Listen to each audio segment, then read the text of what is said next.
Everybody, this is Dream, and this is going to be the NFL Sunday night and Monday night slate, which is the primetime slate on DraftKings. The San Francisco-Denver game and Dallas-New York Giants game. So with that said, let's go and get into the players themselves.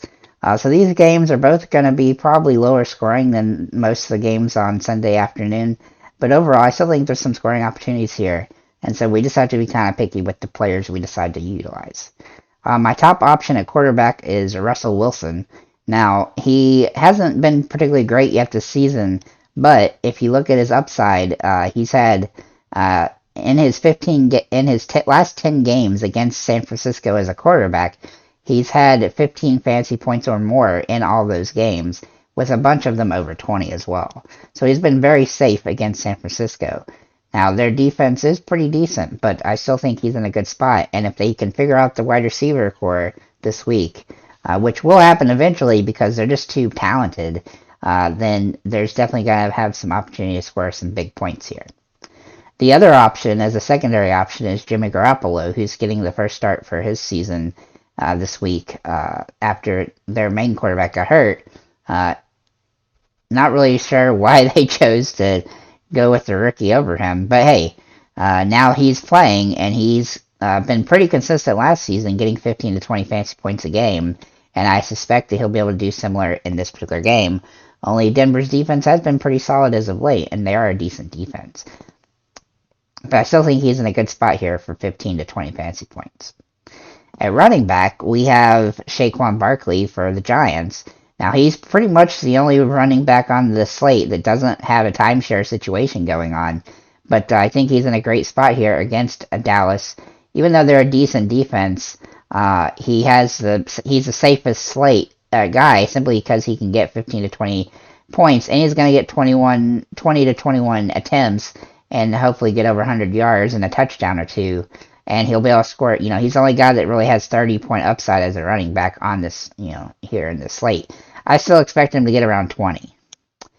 Javonte Williams is my next pick at running back for Denver. He's in a timeshare, sort of, but he still gets a decent amount of rushes, and he'll have some targets for receptions, probably in this particular game, especially the way it probably is going to play out. He'll get 10 to 15 attempts and hopefully about 75 yards, and hopefully he can score a touchdown, which will help him pay off. But otherwise, he's still a pretty solid option. And then I'm going to mention Tony Pollard for Dallas. He's the last running back I'm going to mention here. He's just the safest one of the rest available. There's nobody that's in the super great situations. He's going to get about 10 attempts throughout the game, and he's going to get targeted several times. If he can score a touchdown, he'll pay off. However, he is in a timeshare with Ezekiel Elliott, and they will probably go with Ezekiel Elliott late in the game. But until Ezekiel has a game where he actually plays well, then Pollard is still going to be the top option for this particular team. In the wide receiver situation, Deebo Samuel is the overall top pick, and obviously he's averaging 14 fantasy points a game this season, and he should have an opportunity to do that again here. CeeDee Lamb is the only guy that Dallas's quarterback really likes to throw to, and so he's going to get tons of targets, and I think he's almost one of the safest options at the wide receiver situation for this week, simply because Dallas doesn't have a lot of guys that have good rapport with their young quarterback. And then Cortland Sutton for Denver is in a really good spot here. He's been great in his first two games, and I expect him to continue to be great as he goes forward this season as one of the top options for Russell Wilson. Now, Jerry Jeudy is questionable, and he may or may not play, but if he does play, he's going to be a great option in this plus matchup situation for himself in this particular game against San Francisco. Then we're going to look at Sterling Shepard for the Giants. He's been getting 10 fantasy points a game this season so far. He definitely needs a touchdown to pay off here, but he's going to get enough targets to give an opportunity to get those points that are required. And he has a little bit higher floor than some of the other guys. Then I'm going to look at Noah Brown for Dallas.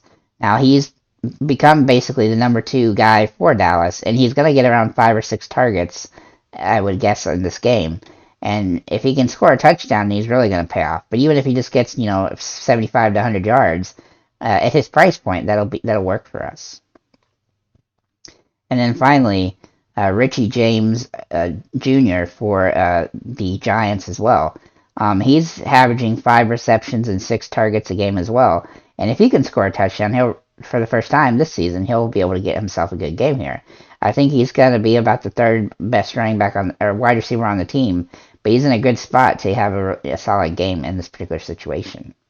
At tight end, there's really only one option that's even remotely reasonable, and that's George Kittle, who's going to be playing his first game.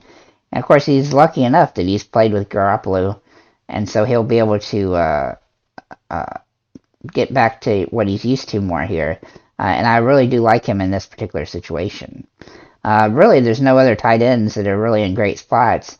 Schultz for Dallas is in a decent spot simply because he could be utilized as a what do you call it, a throwdown guy, but he is pretty banged up, and if he doesn't play, that obviously hurts him. At defensive situation, my top option is the Dallas Cowboys.